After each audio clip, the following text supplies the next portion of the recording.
তুমি কি কখনো একটা ছোট সিদ্ধান্ত নিতে গিয়েও থেমে গেছো?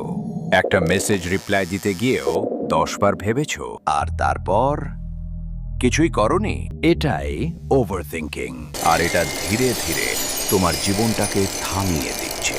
ধরো, তুমি কাউকে একটা মেসেজ পাঠাতে চাও, যদি সে রাগ করে, যদি ভুল বোঝে, যদি আমি বোকা মনে হই, তুমি বারবার মেসেজটা লিখছো, ডিলিট করছো, আবার লিখছো, শেষে তুমি কিছুই পাঠাও না।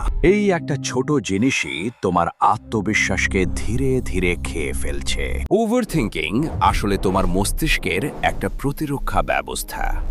তোমার ব্রেইন চায় তুমি যেন কোনো ভুল না করো, কোনো ব্যথা না পাও, তাই সে বারবার সম্ভাব্য খারাপ পরিস্থিতি কল্পনা করে। কিন্তু সমস্যা হলো, এই প্রোটেক্ট করতে গিয়েই তোমাকে প্যারালাইজ করে ফেলে। তুমি আর এগোতে পারো না।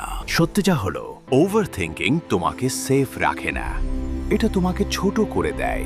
তুমি ধীরে ধীরে নিজের উপর বিশ্বাস হারাও, তুমি সুযোগ হারাও, তুমি এমন একটা জীবনে আটকে যাও যেখানে তুমি শুধু ভাবো কিন্তু কিছু করো না।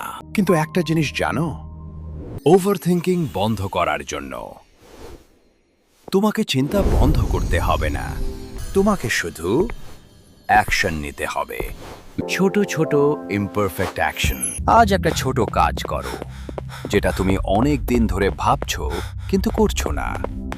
পারফেক্ট হওয়া দরকার নেই, জাস্ট শুরু করো। কারণ জীবনটা বদলায় ভাবনায় না, কাজে।